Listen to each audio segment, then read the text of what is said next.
Ada rancangan Allah yang dibuat supaya mereka yang ada di dalam kehidupan keluarga itu dapat menikmati kebahagiaan.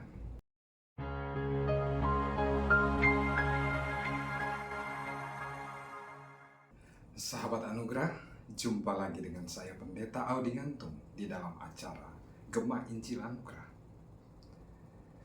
Saat ini saya mengajak kita menikmati berkat Tuhan di dalam firman Tuhan yang akan kita pelajari bersama-sama. Sebelumnya mari kita memohon tuntunan Tuhan. Bapa dalam surga, kami bersyukur kepadamu pada saat ini. Engkau memberikan waktu bagi kami untuk bisa menikmati berkat-berkat dari firman-Mu. Untuk itu Tuhan, kami memohon hikmat daripadamu agar apa yang kami pelajari sungguh-sungguh kami mengerti, menjadi pedoman di dalam kehidupan kami. Terpuji nama-Mu Bapa, dalam nama Tuhan Yesus kami berdoa. Amin. Sahabat Anugerah, pada saat ini saya mengajak kita akan belajar bersama-sama tentang kehidupan dalam keluarga Kristen. Hidup berkeluarga adalah sesuatu yang dirancang oleh Allah, karena di dalam Alkitab kita akan menemukan bahwa lembaga pertama di dunia ini yang dibentuk adalah lembaga keluarga, di mana Allah sendiri yang membentuk keluarga itu menjadi satu lembaga yang sesuai dengan rancangannya. Itulah sebabnya rancangan tersebut dibuat supaya manusia boleh menikmati kebahagiaan di dalam kehidupan berkeluarga. Nah, saat ini kita coba belajar dari Alkitab bagaimana seharusnya orang-orang boleh menikmati kehidupan yang berbahagia, kehidupan keluarga yang harmonis.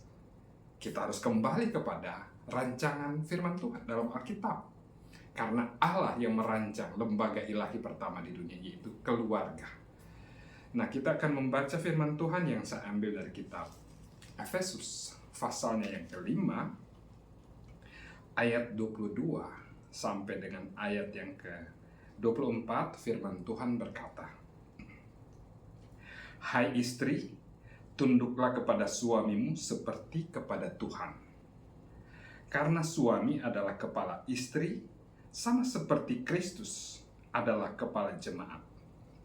Dialah yang menyelamatkan tubuh. Karena itu sebagaimana jemaat tunduk kepada Kristus, demikian jugalah istri kepada suami dalam segala sesuatu." Jadi dalam bagian ini firman Tuhan dengan sangat tegas memberikan penekanan bagaimana seharusnya tindakan orang-orang yang masuk, yang ada di dalam kehidupan keluarga itu. Yang kita soroti saat ini adalah bagaimana keluarga Kristen yang sesungguhnya sesuai dengan rancangan Tuhan. Tuhan yang sudah mempersatukan dari dua pihak menjadi satu dalam satu kehidupan keluarga. Dan setelah menjadi bagian dalam keluarga tersebut, ada aturan, ada rancangan Allah yang dibuat supaya mereka yang ada di dalam kehidupan keluarga itu dapat menikmati kebahagiaan. Bagian pertama disebutkan tentang istri. Istri disebutkan, tunduklah kepada suamimu seperti kepada Tuhan. Jadi syarat pertama yang disebutkan adalah, hai istri, tunduklah kepada suamimu seperti kepada Tuhan. Karena suami adalah kepala istri, sama seperti Kristus adalah kepala jemaat. Dialah yang menyelamatkan tubuh. Jadi di sini kita menemukan hierarki dalam kehidupan lembaga ilahi yang Allah buat. Ada suami, ada istri. Diingatkan kepada setiap istri untuk menikmati kebahagiaan. Tidak ada cara lain yang dapat kita lakukan. Kebahagiaan sesungguhnya yang dapat kita nikmati apabila kita mau menaati firman Tuhan yang menyatakan, sebagai seorang istri, tunduklah kepada suami seperti kepada Tuhan. Jadi ketaatan kepada Tuhan yang menjadikan setiap kita yang percaya kepadanya menjadi anak-anaknya, menjadi orang-orang percaya. Jadi setelah kita berada dalam status keluarga tersebut, firman Tuhan mengatakan bahwa istri tunduklah kepada suami, karena suami adalah kepala dari istri, sama seperti Kristus adalah kepala dari jemaat. Jadi jemaat patuh kepada Kristus. Kita adalah anggota jemaat. Kita patuh kepada Kristus.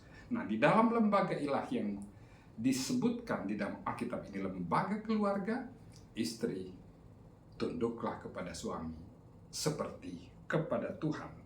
Karena itu sebagaimana jemaat tunduk kepada Kristus, demikian juga istri kepada suami dalam segala hal. Jadi di dalam bagian ini Alkitab dengan sangat jelas memberikan syarat bagaimana seharusnya kehidupan orang-orang yang ada di dalam lembaga ilahi yang dia bentuk.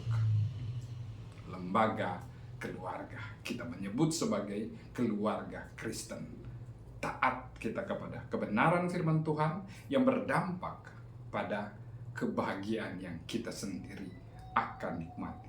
Pada saat kita bertindak, pada saat kita melakukan sesuatu berbeda dengan rancangan Allah, maka kita akan menemukan ada ketidakharmonisan di dalam kehidupan keluarga kita, dan dampaknya adalah kekurang bahagiaan yang akan kita nikmati. Kemudian yang kedua, di dalam ayat yang ke-25 dikatakan, hai suami, kasihilah istrimu sebagaimana Kristus telah mengasihi jemaat dan telah menyerahkan dirinya baginya. Jadi kepada suami diingatkan, kasihilah istrimu sebagaimana Kristus telah mengasihi jemaat. Jadi bagaimana kasih daripada Allah, bagaimana kasih daripada Kristus yang rela datang ke dalam dunia untuk menyelamatkan umat manusia, rela menderita, rela disalibkan, mengalami penderitaan yang luar biasa demi umat manusia. Nah, sini disebutkan Kristus berkorban untuk umat manusia. Suami, kasihilah istrimu sebagaimana Kristus mengasihi jemaat. Jadi selalu acuan yang kita temukan adalah kepada Tuhan, kepada Allah yang membentuk lembaga ilahi tersebut.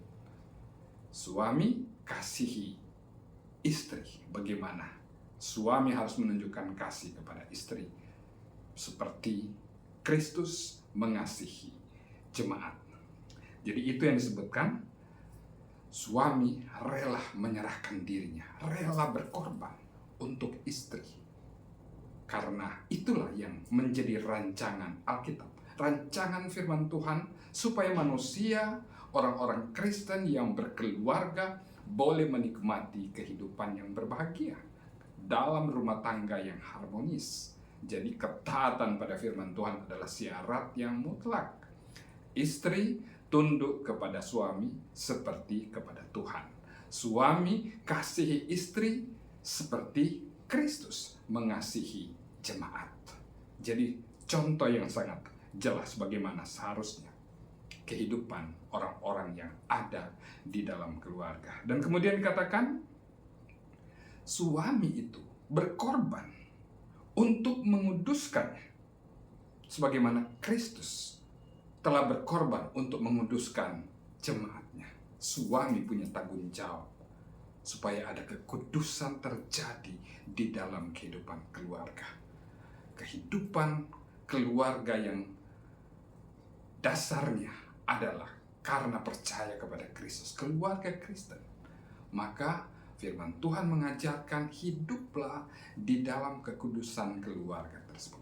Di saat kekudusan itu tidak terjadi, otomatis akan mendatangkan ketidakbahagiaan di dalam kehidupan keluarga Kristen tersebut. Itulah sebabnya kita harus taat kembali kepada syarat yang disebutkan oleh firman Tuhan. Keluarga, lembaga keluarga yang dibentuk oleh Tuhan, dasarnya adalah dari firman Tuhan. Itulah sebabnya setiap keluarga, setiap orang yang membentuk keluarga, ada di dalam keluarga, harus hidup berdasarkan aturan tersebut untuk menikmati kebahagiaan yang sesungguhnya. Kita semua pasti mendambakan kebahagiaan dalam keluarga. Tetapi mengapa terjadi ketidakharmonisan? Kita koreksi kembali diri kita. Apakah kita taat pada firman Tuhan atau tidak? Benarkah kita menuruti Alkitab? Jadi kembali Alkitab menjadi acuan. Selanjutnya di dalam pasal 6 ayat yang ke-1 dan seterusnya, firman Tuhan berkata, "Hai anak-anak, taatilah orang tuamu di dalam Tuhan, karena haruslah demikian. Hormatilah ayahmu dan ibumu. Ini adalah suatu perintah yang penting seperti yang nyata dari janji ini." Jadi, hai anak-anak, dalam satu keluarga Tuhan mengaruniakan ada anak di sana, dan anak-anak juga harus bertindak berdasarkan firman Tuhan. Hai anak-anak, taatilah orang tuamu di dalam Tuhan, karena haruslah demikian. Taat kepada orang tua di dalam Tuhan. Tuhan yang membentuk lembaga keluarga tersebut. Suami, istri harus bertindak berdasarkan firman Tuhan. Demikian juga dengan anak-anak yang ada di dalamnya. Taatilah orang tuamu, karena memang harus demikian. Ayat yang kedua, hormatilah ayahmu dan ibumu. Ini adalah suatu perintah yang penting. Anak-anak harus menghormati orang tua. Mungkin kita bisa menemukan dalam kondisi tertentu, anak bisa lebih dari sisi pendidikan, mungkin dia lebih tinggi dibandingkan dengan orang tuanya. Dari sisi sumber kehidupan, mungkin dia lebih banyak dibandingkan dengan orang tuanya. Tetapi bukan karena hal tersebut kita melalaikan ajaran firman Tuhan untuk menghormati, menaati orang tua. Firman Tuhan dengan sangat jelas menekankan tentang ketaatan pada firman Tuhan akan mendatangkan kebahagiaan. Ayat yang ketiga dikatakan, supaya kamu bahagia dan panjang umurmu di bumi. Jadi, menaati firman Tuhan akan berdampak pada adanya kebahagiaan, bahkan panjang umur. Diingatkan, hai anak-anak, hormati atau taati orang tuamu. Hormatilah ayahmu dan ibumu, karena itulah perintah yang penting dan akan mendatangkan kebahagiaan, bahkan umur panjang. Kita merindukan kebahagiaan yang terjadi di dalam kehidupan keluarga kita. Dan yang terakhir, firman Tuhan juga mengajarkan, dan kamu bapak-bapak, janganlah bangkitkan amarah di dalam hati anak-anakmu, tetapi didiklah mereka di dalam ajaran dan nasihat Tuhan. Jadi nasihat yang disebutkan pada bagian terakhir, hai kamu bapak-bapak, janganlah bangkitkan amarah dari anak-anakmu. Janganlah bangkitkan amarah di dalam hati anak-anakmu, tetapi didiklah mereka di dalam ajaran dan nasihat Tuhan. Jadi kembali semua bermuara kepada ketaatan kepada Tuhan. Istri tunduk kepada suami seperti kepada Tuhan. Suami mengasihi istri seperti Kristus mengasihi jemaat.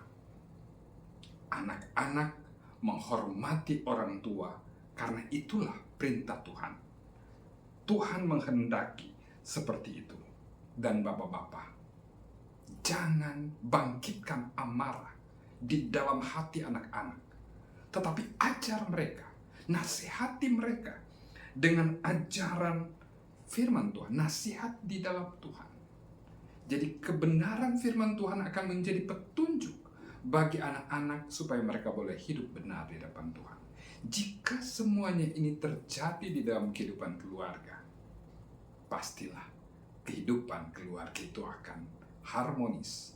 Ada kebahagiaan yang sesungguhnya, kebahagiaan kesukacitaan yang sesungguhnya menjadi bagian dalam satu lembaga keluarga Kristen yang mengasihi Tuhan. Dan itu akan menjadi kesaksian bagi banyak orang bahwa bukan harta, bukan jabatan sebagai sumber kebahagiaan sesungguhnya. Kebahagiaan yang sesungguhnya apabila kita menaati firman Tuhan, mengikuti cara Tuhan, dan Tuhan memberkati kehidupan kita. Sebagaimana janjinya, kebahagiaan menjadi bagian dalam kehidupan kita. Kiranya firman ini menjadikan kita diberkati. Kita berdoa. Terima kasih Tuhan, kami boleh membaca Alkitab, merenungkan firman-Mu, dan kiranya itu menjadi berkat bagi kami semua. Dalam nama Tuhan Yesus kami berdoa. Amin.